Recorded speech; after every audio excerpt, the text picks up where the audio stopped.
Alcoholic anonymous দৈনিক প্রতিচ্ছবি 18 মে।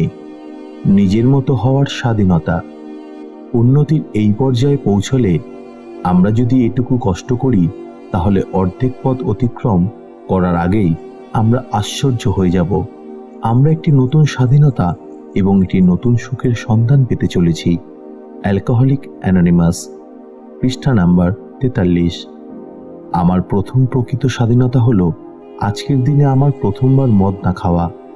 আমি যদি সত্যি চাই তাহলে আমি 12টি পদক্ষেপের উপর কাজ করব এবং এই পদক্ষেপগুলির মাধ্যমে সেই স্বাধীনতার আনন্দের স্বাদ আমি পাবো, যেটা কখনো তাড়াতাড়ি আসবে, কখনো আস্তে আস্তে। অন্যান্য স্বাধীনতাগুলিও এর পিছনে আসতে থাকবে এবং সেগুলোকে খতিয়ে দেখে আমি আরও আনন্দিত হব। আজকের দিনে আমি একটি নতুন স্বাধীনতার স্বাদ পেয়েছি, যেটা আমার নিজের মতো হওয়ার স্বাধীনতা। আমি আমার মতো করে আরও কত ভালো উঠতে পারি সেই স্বাধীনতা আমার আছে। পৃষ্ঠা নাম্বার 147।